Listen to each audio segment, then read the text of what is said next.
Saludos, estimados amigos del curso Los Niños Prodigios del Ajedrez. Hoy les invito a estudiar la clase número 4.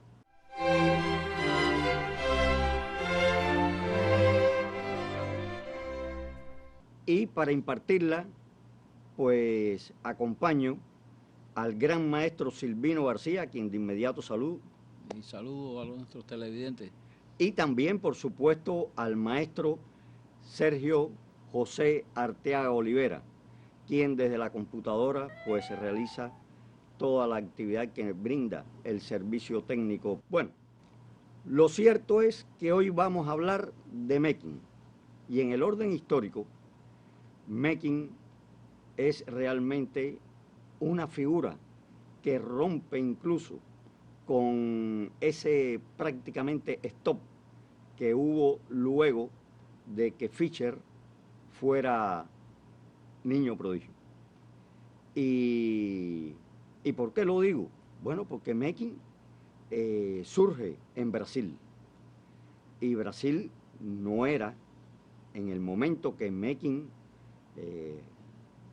realmente da sus muestras de destello, no era un país totalmente vuelto para el ajedrez, no. A partir de lo que Meking brindó, pues en Brasil comenzó un fuerte movimiento también ajedrecístico, si bien es cierto que ya Brasil tenía toda una herencia de diferentes maestros y un movimiento que se generaba en sus grandes ciudades. Meking, el último de la gran difusión. Nació el 23 de enero de 1952 en Santa Cruz del Sur, estado de Río Grande del Sur, Brasil. Aprendió a los 4 o 5 años.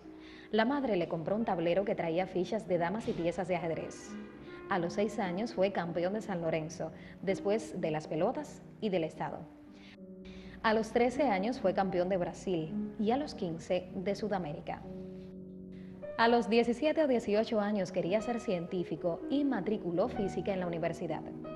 Imagínense que cuando Meking llega a las pelotas, ya con 7 años, cuando se traslada a la familia, allí conoce a un delegado de la policía de nombre Mena Barreto, y había un café en el que los que gustaban pues iban a jugar con Mena Barreto, porque Mena Barreto, no sé cuán bueno sería como delegado de la policía, pero lo que sí era un totalmente amante del ajedrez.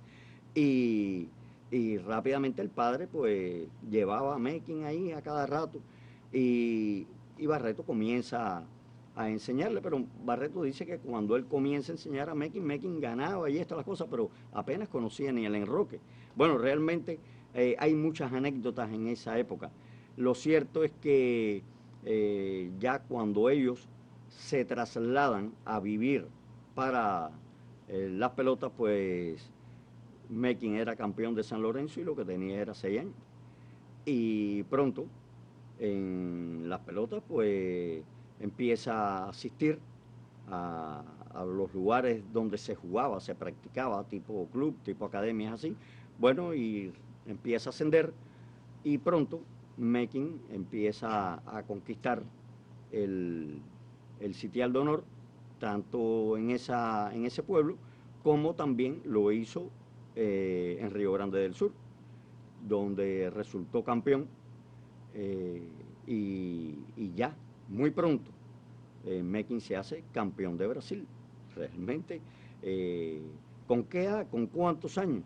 Bueno, pues Meking tenía, entre todos los logros alcanzados, 13 años cuando llega a exhibirse a este nivel magistral, porque ya, por supuesto, se jugaba un ajedrez de mucha calidad, estamos hablando de todo el país, y siempre hay ajedrecistas de un gran nivel.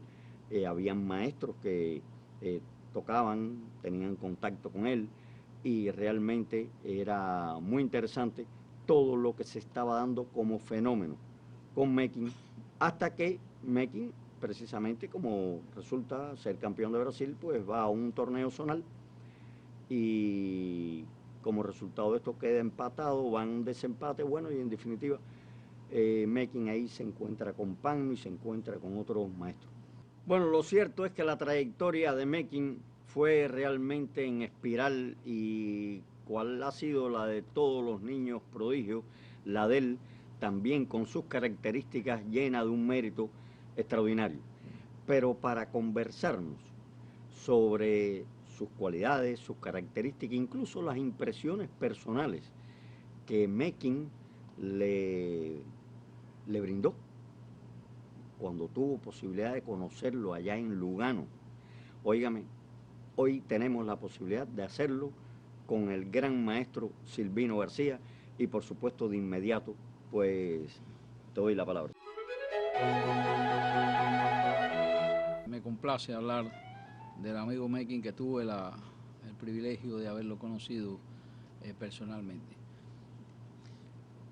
Hablamos de los niños talentos, hablamos de los genios del ajedrez, ¿no? Y habría que hablar un poco de ajedrez también, ¿no? Decir que hay una de las funciones ajedrecísticas que quizás no se habla mucho en la prensa de ella, ¿no? Y es la labor investigativa que tiene que realizar un ajedrecista de alto nivel para alcanzar el nivel superior. O sea, la investigación sobre el ambiente, el medio ambiente donde se desarrolla, donde vive, la investigación sobre su estilo de juego, sobre el modo en que se desarrolla las personas con las que tiene contacto, todo eso es importante. Y después hace falta una hipótesis de trabajo, qué cosa es talento y cómo se desarrolla el talento y qué facultades esto tiene que tener.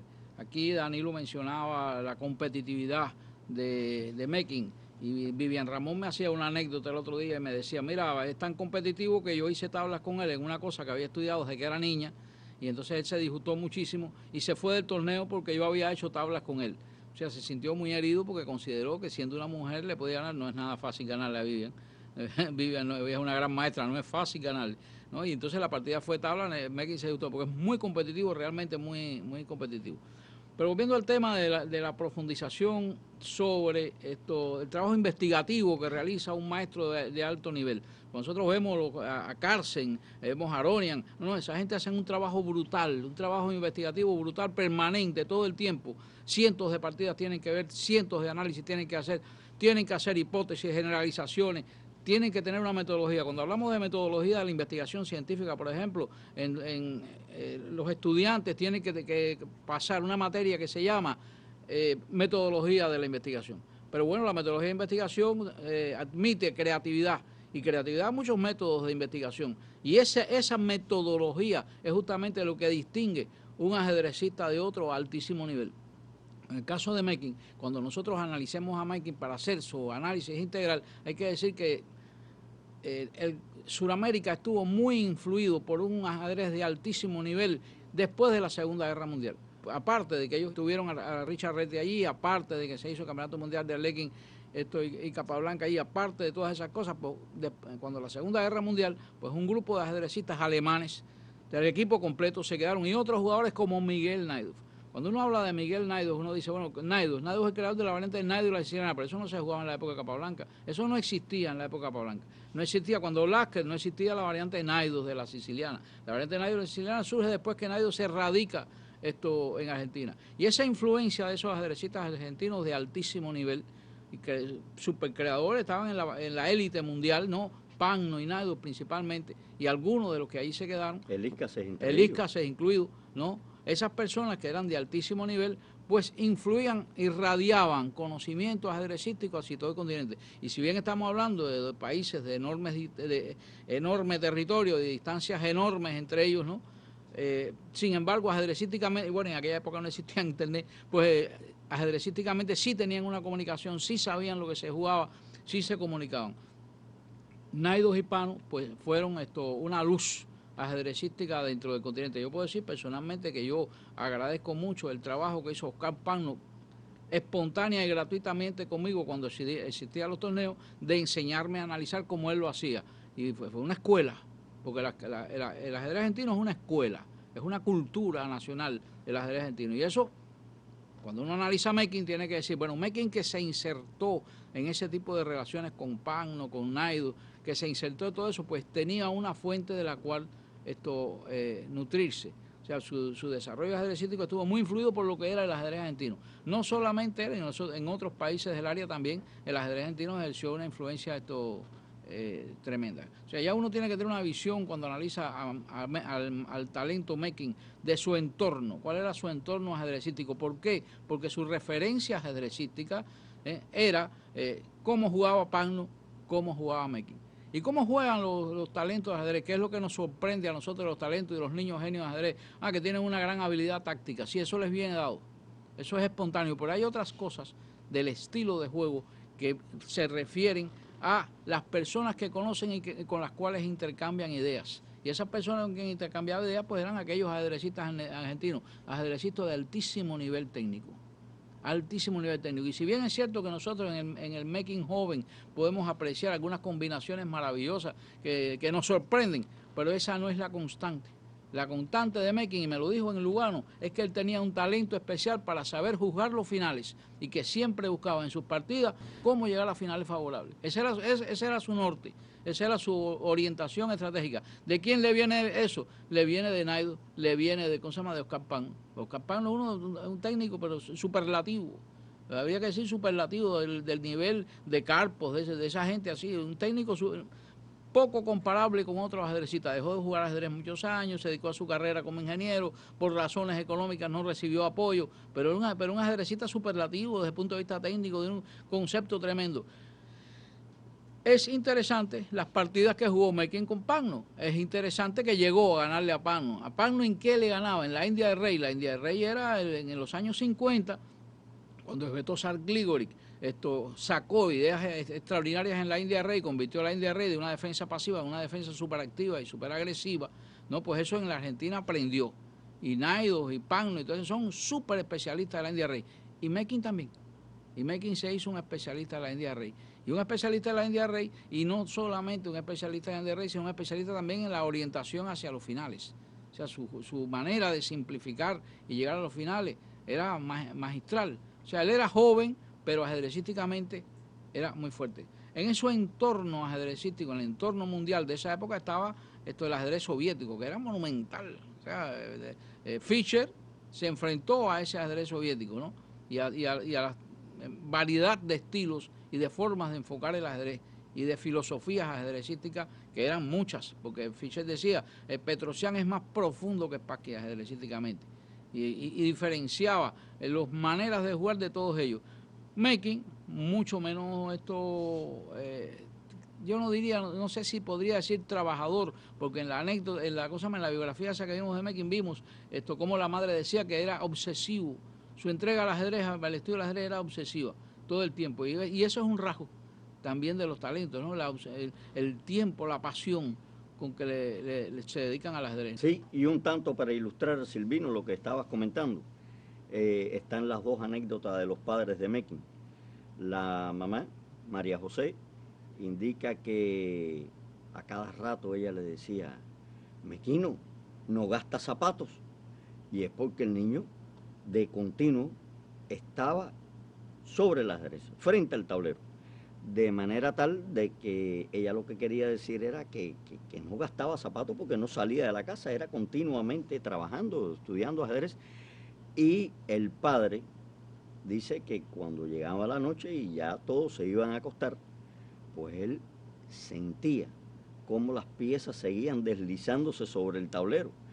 Y eso indica, bueno, pues la dedicación enorme con la que atrapó Mekin al ajedrez o el ajedrez a Mekin. Pero lo cierto es que en esa identificación que hubo entre ellos, pues hubo muchos de los elementos a los que tú señalas y que dan la posibilidad no solamente del estudio, sino de esa investigación a la que referías y de la que te invito sigas conversando. Cuando uno habla de un ajedrecista de alto nivel, y Mekin era un ajedrecista de alto nivel, pues uno tiene que hacer referencia a una serie de cualidades que lo distinguen. Por ejemplo, yo te puedo decir, un tiempo estuvo Lazarito Brusón en mi casa. Dormía, vivía allí, porque estaba en los juegos escolares y dije, mira, Lazarito, vámonos a la casa, que yo tengo ahí una cierta cantidad de literatura para que la veas. Y bueno, ahí estuvo tiempo, unos meses en la casa.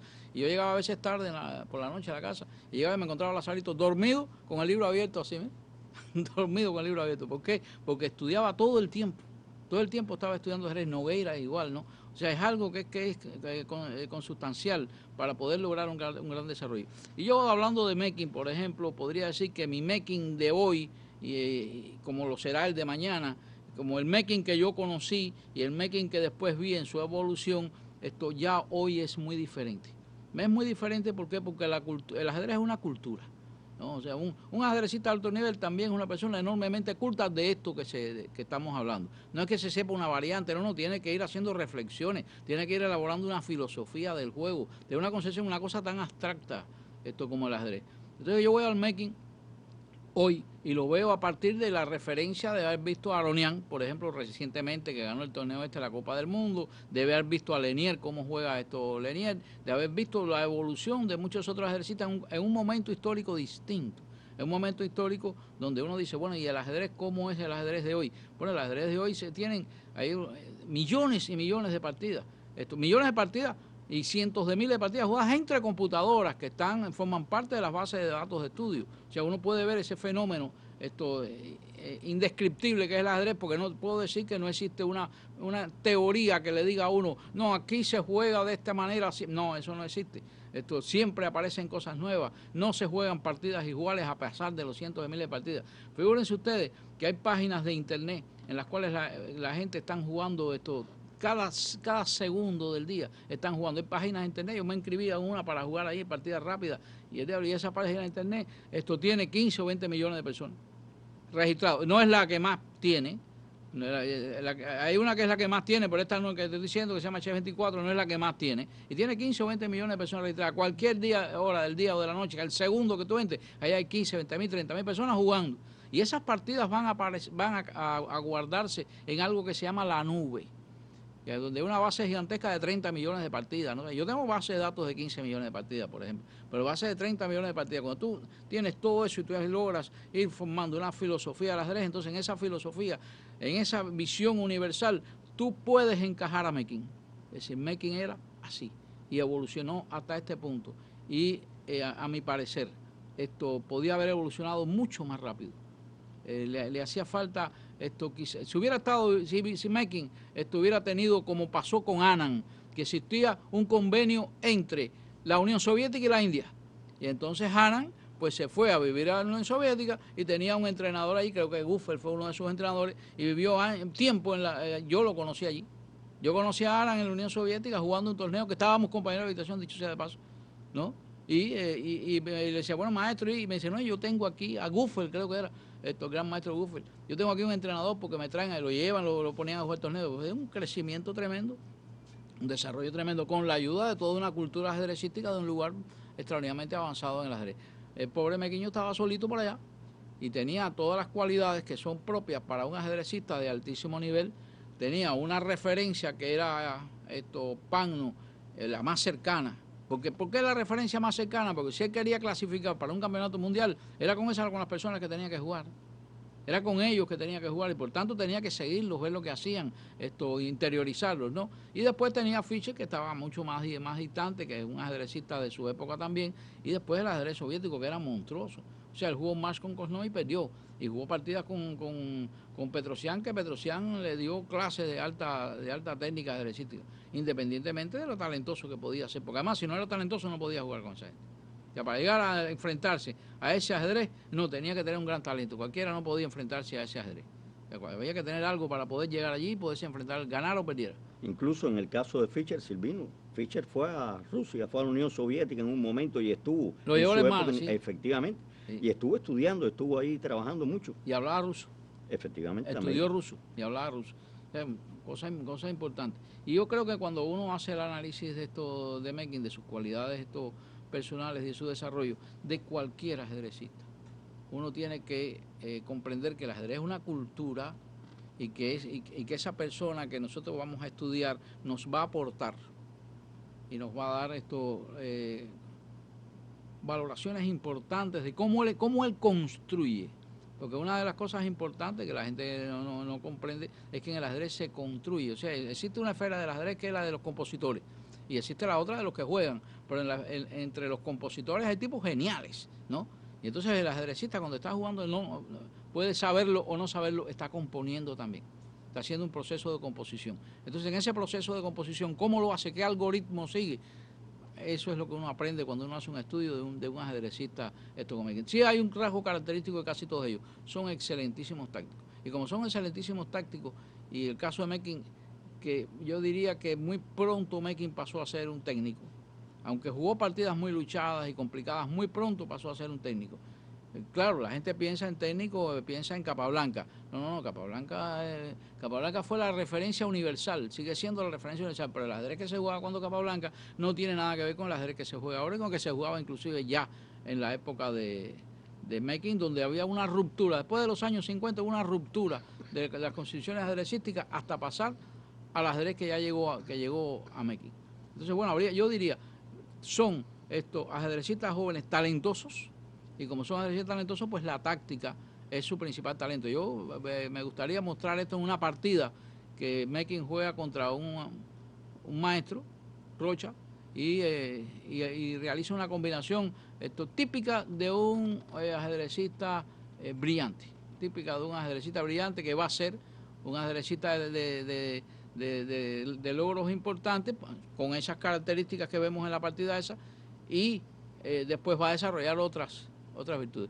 La partida comienza con un Ruy López. Vamos a decir que esto que Mekin empieza a jugar, la variante del cambio, pues lo jugó Fischer en la Olimpiada de 1966, que fue un aporte importante a la variante del cambio del Ruy López, que la jugaba Lasker en su tiempo. Lasker se hizo de eso toda una carrera universitaria, la variante del cambio del Ruy López, donde él cede la pareja de alfiles, pero se queda con una conformación de peones que prácticamente le concede un peón de más en el flanco dama. Fischer jugó y le ganó una partida. Fischer no le había ganado a Eleazar Jiménez, y aquí le ganó con esto en La Habana, le ganó esa variante del cambio.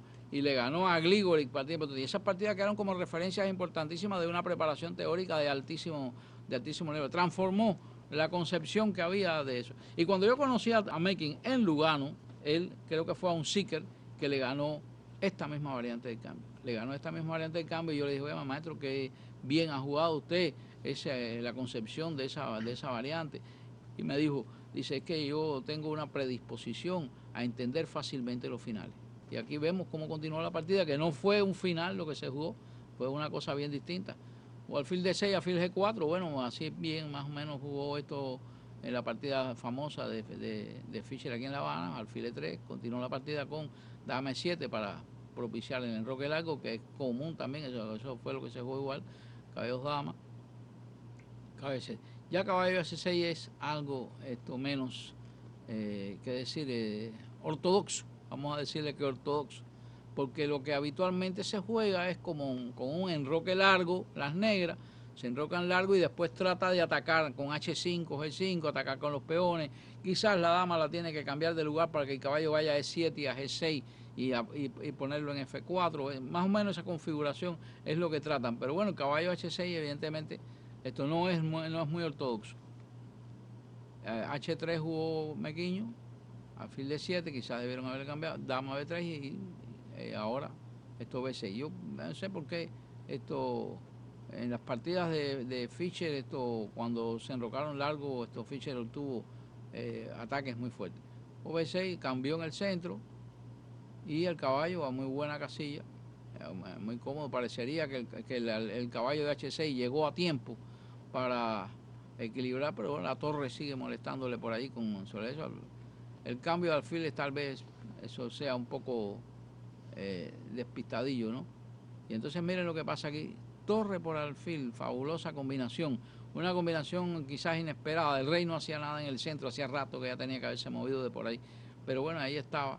Y entonces ahora sigue el sacrificio, caballo jaque en B6, con el ojo puesto en dama por F7 ahora que captura. No puede quedarse el rey en el centro porque la torre le llega muy fácil y ahora caballo por encima le está amenazando esto, jugadas sobre D7, B7, E6.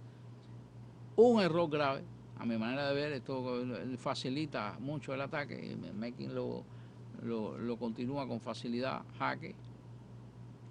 Dama de 1 con la idea de hacer torre B1 y el rey clavado no logra cómo salirse de ese espacio. Hace dama por C3 y ahora viene una belleza, jaque, el rey va a E7 y entonces dama D4 sacrificada, jaque, tiene que capturar y mate en C6.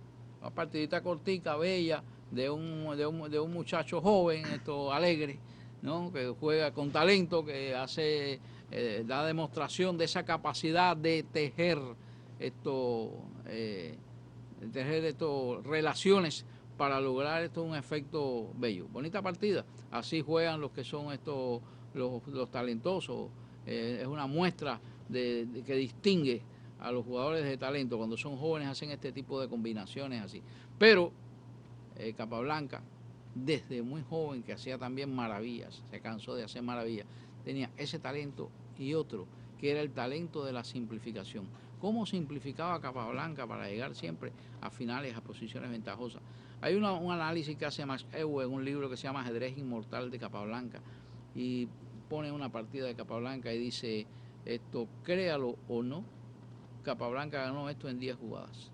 Porque la posición era tan sencilla, tan simple, nada más que habían torres de cada bando y un caballo y un alfil. Capablanca tenía un caballo, el otro tenía un alfil. El otro era Bogolyubov, que era un jugadorazo de eso, de la época, de alto nivel, de la élite. Y Capablanca le gana con una facilidad tremenda aquello. Y Euwe no lo podía creer. Dice, créalo o no, fíjate cómo es el comentario, Capablanca ganó esto en menos de 10 jugadas. Cuando uno dice imposible. Simétricos los peones, casi todos en sus posiciones iniciales. Dice, ¿cómo es posible? Dice, créalo o no, Capablanca ganó. Bueno, ese es uno de los talentos importantes que cuando hay un crecimiento ajedrecístico, esto es una de las cosas que hay que incorporar, saber hacer eso. Que se convierte ya en una herramienta que los ajedrecistas de alto nivel tienen. Fischer lo hacía de maravilla, vamos a decir. Spassky llegó a La Habana y traía, todos los días se sentaba a jugar y sacaba su agenda, ¿no? Y empezaba a anotar cosas en la agenda. Le digo, maestro, ¿qué hace usted? Dice, yo vine a La Habana a jugar igual que Capablanca. Y entonces cuando terminaba hacía sus notas y cuando uno ve las partidas, a mí se me pegó muchísimo la cosa de Spassky, ¿no? De eso, después de seguirlo, cómo él simplificaba las posiciones, cómo lograba simplificar las posiciones. Y eso es uno de los talentos que uno puede observar en Mekin, ¿no? O el modo en que él simplificaba las posiciones. Simplificación que no es simple, por así decirlo. O sea, él jugaba bien aquellas posiciones donde había juego de piezas menores, igual que lo hacía Fischer. Porque también otra de las referencias importantes de Mekin en un momento determinado se comparó, Danilo, no fue así, ¿no? Se comparó con Fischer, que a Fischer creo que no le gustó nada la comparación, dijo que no, que él no era igual, y él decía que él era como Fischer, y es que él seguía a Fischer y jugaba sus mismas aperturas y sus mismas variantes. Lo tenía de patrón. Lo tenía de patrón. Y resulta que Fischer, pues decía el mismo Fischer decía que él jugaba bien las posiciones de finales de piezas con piezas menores, que no está al final, a veces es un medio juego sin dama. A veces es un medio juego sin dama. Y eso lo hacía bien Fischer. Y Mekin también. Mekin también lo hacía bien y buscaba eso. Y posiblemente hay que ver qué secretos, qué resortes encontró detrás de eso para poder hacer efectivo eso. Me gustaría ver una partida que jugó con Sabón, en que esto se pone de manifiesto. Una posición de esas en que todo el mundo está pensando en un ataque feroz de flancos opuestos y de golpes tremendos. Y entonces de pronto allá va Mekin y cambia las damas. ¡Pum! Cambió las damas y obtuvo una posición bonita. Terminó ganando muy fácil porque también le ganó fácil. Pero vamos a decir que este Sabón con el que está jugando era campeón soviético. Ya, un campeonato soviético donde están toda la élite del ajedrez mundial, lo mejor de lo mejor, era extraordinario. Bueno, esto se lo ganó con relativa facilidad. Vamos a ver la partida, maestro.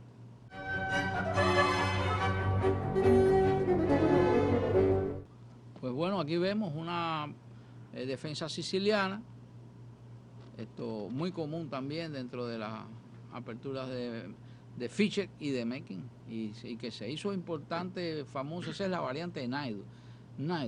el papá de esta variante. De esta variante que surge en los años 50, algo así, y que no se jugó nunca en el ajedrez clásico. Rubinstein jamás jugó una Naido, ni Tarras jugó una Naido, ni Steiner jugó una Naido, ni Capablanca jugó una Naido, nadie de esa gente conoció esto. Este ambiente, ese escenario de lucha, no lo conocieron ellos. Y lo que ha pasado en ese escenario de lucha a través de los últimos decenios es impresionante. O sea, durante el tiempo de que yo he sido ajedrecista, he podido ver el desarrollo de la Naido de una manera impresionante. Es traumático. Para mí es traumático, soy Jorge de Peón Rey. Es traumático la Naido. En los últimos días que he estado estudiando ajedrez, porque pienso jugar un torneo de veteranos por ahí, mayores de 65.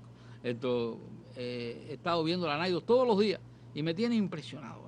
Lo que ha pasado en los últimos decenios es impresionante, es la magia, es mágico.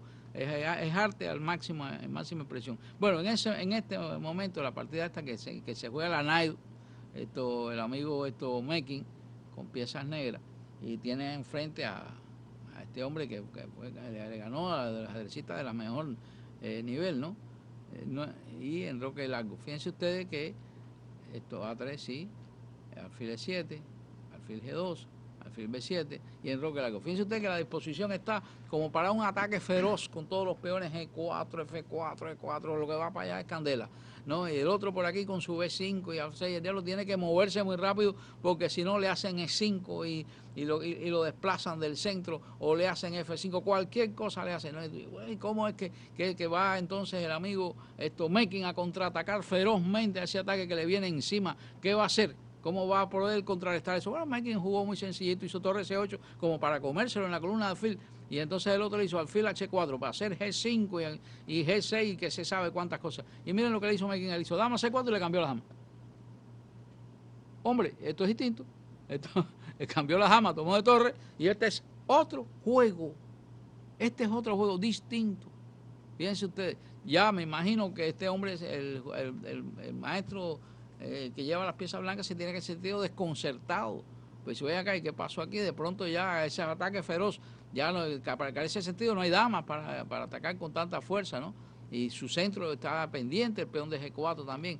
Alfil F3, que no es una de las mejores jugadas, y inmediatamente le tocaron los peones centrales con caballo F4 y se metió ahí en una variante tácticas con el alfil E2 amenazando la torre, le hicieron caballo por E4 amenazando el alfil de H4, el de C3, todo. Fíjense ustedes cómo en este juego de piezas menores, es la característica de Fischer, es la característica de Mekin, juego de piezas menores, táctica de piezas menores. Ahí no te mato, no te hago dama por peón sacrificada en el flanco rey, o te sacrifico en G7, lo cual todo el mundo sabe hacer ya, porque están todos los libros, en todos los manuales. No, aquí hay que pensar, aquí hay que crear. Este es un escenario distinto, este es otro escenario.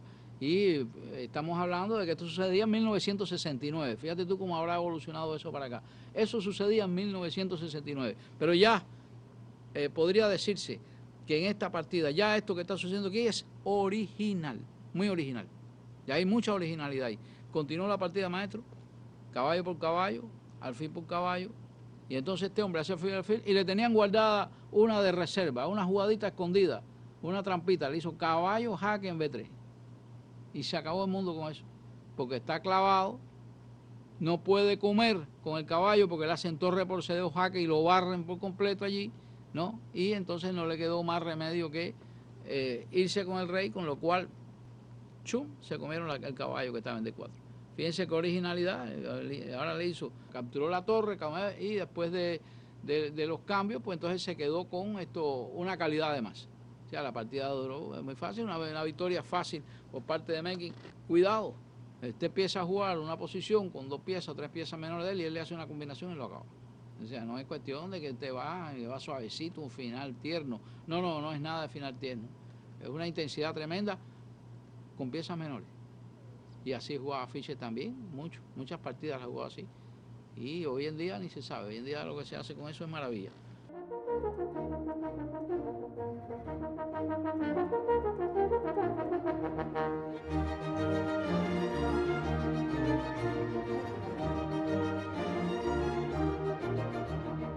Valores definitorios de Mekin, que un poco lo adquiere del ajedrez argentino, de la técnica extraordinaria de Pagno, aunque Pagno no llevaba esa intensidad. Ese fuego interior que tenía Mekin y que tenía Fischer también, Pagno carecía un poco. Naidoo sí, pero Pagno no. Pagno es un hombre mucho más sosegado, estudió ingeniería, se dedicó a fabricar puentes, muy bonito, pero pasó mucho tiempo sin jugar ajedrez, perdió estabilidad. Después, al final de la vida, lo obligó a retornar al ajedrez como profesor y vivir como profesor de ajedrez, y un poco que creo que subestimó el ajedrez en un momento determinado de su vida, lo subestimó. Sin embargo, cuando Pagno ganó el campeonato mundial, Perón lo llamó y lo pusieron en un discurso que estaba dando, lo puso allí en un balcón al lado de él, lo distinguió enormemente, ¿no? El campeonato mundial juvenil. Sí, le regalaron un automóvil. O sea, Pagno fue muy distinguido en la Argentina. Sin embargo, no sé por qué razón del mundo él no le dio todo su corazón al ajedrez. Le pareció que la ingeniería era más importante. En una conversación que yo tuve una vez con Larsen también, me decía, maestro, en el mundo hay muchos ingenieros y ajedrecistas también. Ser ajedrecista es tan bueno como ser otra cosa, ¿no? Entonces, no le dedicó toda su pasión y eso no tenía el mismo calor en su corazón que tenía Fischer, que tenía Larsen, que tenían los otros, porque Pagno tenía pero para todos ellos largo. Allá fue Kasparov y estuvo analizando con él en Argentina y se quedó sorprendido de quién era Oscar Pagno. Yo jugaba en un torneo en Palma de Mallorca, me lo encontré allí, se sentaba y me decía, maestro, vamos a analizar su partida. Y pasaban horas y no me dejaba levantarme. Me dijeron, no, todavía usted no sabe bien lo que pasó aquí, vamos, otra vez. Horas se pasaba analizando la partida. Y Mekin, bueno, que tuvo toda esa relación con todo este ajedrez, un ajedrez de altísimo nivel, pues eso lo enriqueció. Y mira tú, el Dama C4, que es impresionante, es una posición de la Naidoo donde se va a acabar el mundo. Y no se acabó el mundo nada, se convirtió en un juego de piezas menor. Y yo creo que eso que es importante, Danilo, cuando se hace el análisis, ¿no? Porque, a ver, la variante Naidoo de la siciliana, pues tuvo que habituarse nuestro amigo Mekin mucho a la variante Naidoo. La tuvo que incorporar a su ser, por así decirlo, y ganarle al propio Naidoo. Bueno, pues el amigo Mekin debió perfeccionarse mucho en la variante de Naidoo, que dicho sea de paso, era la variante, el amor de Robert Fischer. Robert Fischer jugaba como es el amor de Lenier Domínguez también, ¿no? O sea, no juega otra cosa que no sea la variante de Naidoo. O sea, Fischer hizo sus concesiones en el peón dama y jugó otras cosas, ¿no? Pero y llegó a ser en un momento determinado jugar hasta peón dama él mismo. Pero en la variante de Naidoo nunca hizo concesiones. Solamente una vez con Spassky cambió y jugó la defensa al Lekin. Pero todo el tiempo era la Naidoo y variantes sumamente agudas donde no recibir mate dependía de un milagro y encontrar una jugada milagrosa para que no le dieran mate. Aquí en La Habana, cuando el torneo por telégrafo, hay una variante de la Naidoo justamente donde él hace un H6. Y de pronto le hacen un ataque feroz, creo que fue la Gotemburgo, no sé, un ataque feroz. Y cuando le hacen ataque feroz resulta que el H6 tenía la magia de que en un momento cuando el rey iba huyendo, ¡bum!, se escondía donde estaba el peón. Y ese resorte escondido en la posición, producto del trabajo intenso todos los días de investigación, porque ya, insisto, el ajedrecista tiene que hacer un trabajo de investigación tremendo y de analización, ¿no? Y una de las cosas que distingue a un ajedrecista de alto nivel, hay que decir que yo diría que es su entramado mental. O sea, si un ajedrecista común percibe 3 vínculos o 3 relaciones, otro ve 12. Te dice, bueno, la torre está atacada. Bueno, quizá un ajedrecista común dice, sí, por 2 piezas, el otro dice, no, por 7.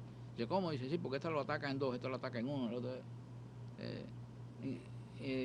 relaciona más, vincula más los elementos. La gente piensa y dice, no ven más jugadas, no ven más jugadas, ven más vínculos entre las piezas, vinculan más las cosas. Y entonces, y eso cuando empieza la investigación ajedrecística, como el caso de la Naidoo, pues el individuo empieza a ver que la realidad objetiva pues tiene mucho más vínculos de lo que él a simple vista cree. Y en la medida que va investigando y que va explorando y que va estudiando las posiciones, va incorporando una comprensión de esa realidad que le es externa del ajedrez, te das cuenta, y desarrollando su propia capacidad. Por eso el ajedrez es bueno también para la enseñanza de los niños, porque desarrolla esas capacidades, enseña cosas que después se van a estudiar en la universidad mucho más tarde. Mucho más tarde. Procesos matemáticos que se van a estudiar en la universidad después que uno está en más del primer año de los estudios universitarios. Y se aprende intuitivamente con el ajedrez por esa razón. Vamos a ver la partida, maestro.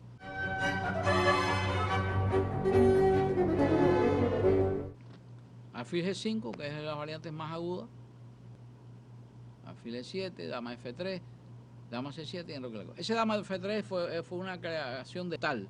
Creo que Tal fue de los primeros que se le ocurrió hacer dama F3 y para un poco molestar el avance de B5 o algo así. Entonces caballo BD7 y esto alfil E2. Alfil E2 porque hay una variante que aquí no ocurre, en que se sacrifica la dama para tomar dos piezas y entonces el alfil se queda tomando la torre de H8 cuando se captura la dama en F3. Para eso se juega alfil E2, es una jugada de Keres, que está viendo un proceso que va a ocurrir y entonces van a capturarle la dama con el alfil de B7 y el que va a tomar en F3 va a ser el alfil y después va a estar amenazando la torre. Y Keres hizo buenos análisis de esa variante, se la jugó a Fischer, las partidas fueron tablas, pero siempre quedó la duda de que el blanco podía hacer algo un poquito mejor. Continúa con torre B8, claro, torre B8 porque si hace B5, pues entonces E5, alfil B7, toma el caballo, toma el alfil amenazando por allá y empieza a pasar todas esas cosas. Entonces siguió con G4, ya vemos el ataque feroz, y Naidoo B5, alfil por caballo, caballo por alfil y G5. Este caballero de G5 es el dolor de cabeza más grande que de los tiempos modernos. Se da en numerosas posiciones que tienen alguna semejanza, pero que no son iguales. No son iguales. A veces hay un peón en H6, a veces no hay un peón en H6, a veces hay un peón en F3 que obstaculiza el paso de la dama hacia allá, a veces no está el peón de H3, a veces hacen torre G1, G4, G5 y de eso hay numerosísimos modelos de ataque, Esos numerosísimos modelos de ataque pues son cosas que en el conocimiento de la cultura ajedrecística es imprescindible para poder desarrollar. Pero Meking ya vemos que en esa época ya tenía un concepto claro de lo que debía hacer. Ahora vuelve a D3 porque ya la única posibilidad donde puede ir el rey es enrocarse corto porque no se puede quedar, posiblemente no se pueda quedar en el centro y el alfil ya está apuntando para allá. Ahora quiere eliminar de todas maneras el alfil y a Meking busca penetrar en el campo enemigo. Después de estos cambios, el peón de F5 es molestísimo. El peón ese que avanza a F6, es molestísimo. Los caballos no están bien. Los caballos del blanco no están bien, pero el negro no va a tener coordinación con sus torres para poder llegar y molestar sobre ese 2. Sin embargo, el blanco puede preparar mucho mejor su juego de piezas. Se enroca. Y el caballo que un poco se convierte como un caballo un poquito sobrante, pues nuestro amigo Meking hace un sacrificio de altísima calidad. Eso es un sacrificio de alto nivel. Si uno se lo pone a la máquina dice de inmediato que eso es dudoso, pero después empieza a recapacitar. Y si usted la deja una hora o más analizando, dice, óigame, eso da compensación, eso está bien. No, porque tampoco las máquinas, las pobres también tienen dudas. Ellas también tienen dudas. Y le pasa eso. Y entonces siguió con la captura, ¿no? ¿Cómo continúa ahí, maestro? Y fíjese usted cómo va a ser de esos peoncillos que andan por allí, un instrumento terrible, porque esos peones allí, cercanos ahí a la garganta del rey, es algo a tener en cuenta. Así como ya ha ido concentrando las torres en el ataque, el alfil de H5 está muerto. Ya el peón logra la apertura del juego de casi todas las piezas. Es precioso el remate, torre por peón con error, y dama por torre jaque, y cuando captura torre H3 mate.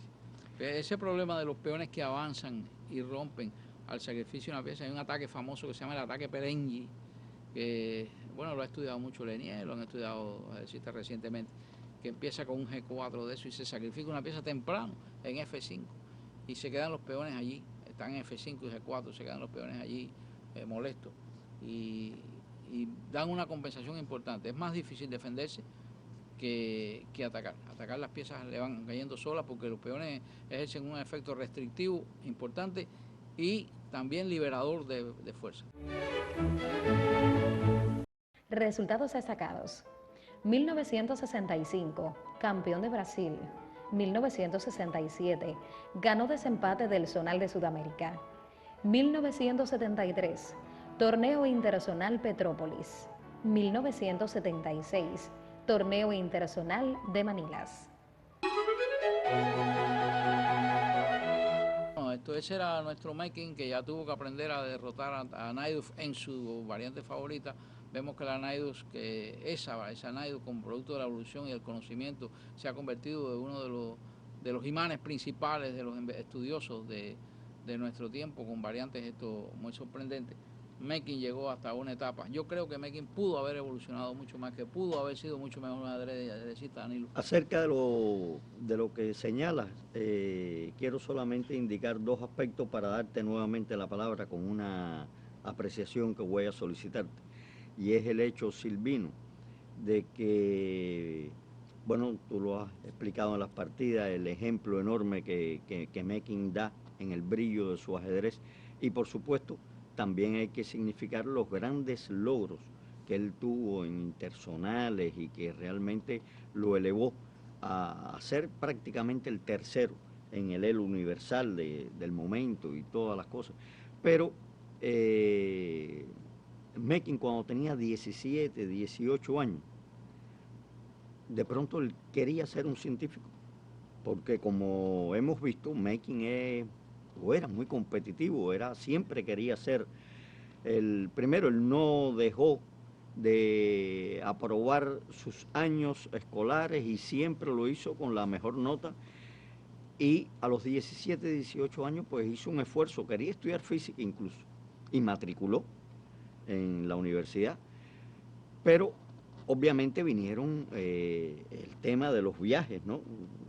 Lo absorbente que es el hecho de sus compromisos competitivos, los viajes y lógicamente las obligaciones que tenía escolares. Incluso en un momento él quería conversar con el ministro de Educación para quitarle un poco el tema de la obligatoriedad de la asistencia, de cumplir con los reglamentos. Bueno, todas estas cosas se dieron hasta que él mismo comprendió que realmente el ajedrez le absorbía, ¿no?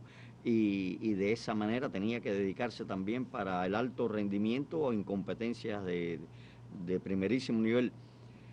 Pero lamentablemente, cuando él estaba dando frutos de un esplendor indudable, él enferma de miastenia gravis. Pues es una enfermedad que, consultado con el doctor Isidrón, médico del ajedrez cubano, pues el origen es el sistema inmunológico y actúa sobre todo el sistema neuromuscular. Y realmente Mekin tuvo dificultades, porque la enfermedad es así, incluso para poder comer, para poder alzar la mano y llevar alimentos a la boca, incluso los párpados en un momento se caen. Realmente eso requiere de un prolongado periodo de reposo y él acude a la fe. Siempre fue muy católico y él se abrazó enormemente a la fe, incluso ya cuando él se restablece y vuelve en alguna medida al ajedrez, ya él plantea que el Mekin que ha vuelto es un Mekin que se ha encontrado luego de haber profundizado mucho en su fe. Bueno, se ha encontrado con una visión diferente a partir del contacto que los estudios sobre cuestiones teológicas y asuntos de fe, pues le han permitido. Sobre esto es que te quería referir, Silvino, porque obviamente él, cuando se recupera, todavía quería aspirar al campeonato mundial, pero la vida ya había cambiado. Y te quiero solamente decir, bueno, el mundo disfrutó todo eso que Mekin le dio en su época de prodigio, pero qué bueno que Mekin está todavía entre nosotros, que es una persona que nos brinda con su presencia un ejemplo en el ajedrez. y a ti, que le conociste cuando era todo un prodigio y que le viste en su desarrollo, luego cuando supiste de su enfermedad y conociste de su evolución, hoy, ¿qué impresión tienes de manera general acerca de Enrique Costa Mequi? Bueno, Danilo, pues he visto partidas de los últimos años de él muy buenas, de mucha calidad también. Claro, esto evidentemente no tiene el ritmo de trabajo que tienen los otros, pero he visto partidas de los últimos años muy buenas de Mekin. Están en las bases de datos, partidas buenas de Mekin. Esto lo he visto jugar en las Olimpiadas, se mantiene jugando bien, claro. Esto dejó de jugar esto en muchos años.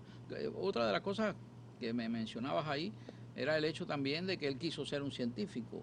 No, bueno, un poco que yo observaba y decía que quizás una de las facetas de los ajedrecistas menos señalada es el trabajo científico, investigativo que realizan día a día, porque para el nivel de perfeccionamiento requiere ese trabajo investigativo. No tuve dudas durante muchos años en mi vida sobre mi rol social.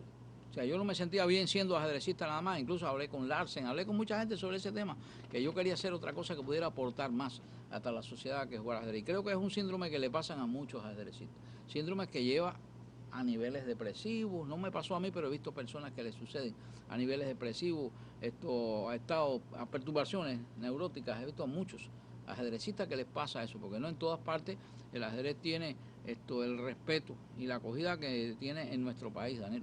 Porque en nuestro país, tú te das cuenta, esta es la tierra de Capablanca y es la tierra también del Che, ¿te das cuenta? Y de Fidel, tú te das cuenta que le han dado un impulso tremendo al deporte cubano y que uno se siente consagrado con lo que ha hecho. Y reconocido. Y reconocido. No todo el mundo le pasa igual en todas partes. Entonces uno ve por ejemplo, Armenia es un monstruo ajedrecístico y Aronian es un monstruo del ajedrez. Pero yo lo veo con cierta tristeza a veces cuando habla, te das cuenta, con cierta limitación, porque quizás no tiene el mismo reconocimiento social, integral. ¿Te das cuenta? Porque es decirte, muchos ajedrecistas nuestros de alto nivel, yo he visto, van por la calle y todo el mundo, maestro, ¿cómo está usted? Bueno, la gente lo reconoce enseguida. Y eso es enaltecedor. Y hay un reconocimiento social. A Mekin le tiene que haber pasado en un lugar donde el fútbol es lo fundamental y él considerándose un deportista igual que los otros, que no tenía la misma consideración. Hoy en el mundo de internet, donde el fútbol sigue el monstruo de los deportes, tú te das cuenta, pero el ajedrez ocupa un espacio importantísimo en internet. Claro. Tú te das cuenta que el making ese es más que conocido y más que reconocido. A lo mejor eso le levanta su autoestima, posiblemente se recupere, sea un factor de recuperación importante que él necesita. Y en cuanto al tema de la fe, creo que es importante que la gente tenga fe. Yo creo claro. que es importante que la gente tenga fe, quizás no obsesivamente, pero es bueno creer en algo, es bueno tener ese sentimiento también. Y creo que que a él lo puede haber ayudado y que los que no sufrimos la enfermedad que él tenía, que es bastante grave y bastante dolorosa, quizás no logremos apreciar en su verdadera dimensión hasta cuánto eso le ayudó. Claro que le ayudó. ¿En qué punto le ayudó? Bueno, pues el espíritu competitivo de Mekin también pudo vencer la enfermedad y se recuperó. Y de hecho volvimos a tenerlo sobre el tablero y volvimos también a apreciar sus cualidades deportivas. Y ahora transformado realmente, como él mismo dice, en otro Mekin, pero afortunadamente vivo y estando brindando con su presencia un legado también para todos los ajedrecistas y los jóvenes del mundo que también disfrutan mucho sus partidas en aquel momento y que pueden observar en esa apreciación cuánto de grande y cuánto de bueno brindó al ajedrez. Bien, estimados amigos, pues agradeciendo por supuesto al gran maestro Silvino García su presencia y sus lecciones y también al maestro Sergio José Arteaga Olivera, pues les invito a ustedes. Les invito a una nueva clase de Universidad para Todos, donde estaremos brindando un nuevo ejemplo, un nuevo genio, un nuevo caso de los niños prodigios del ajedrez.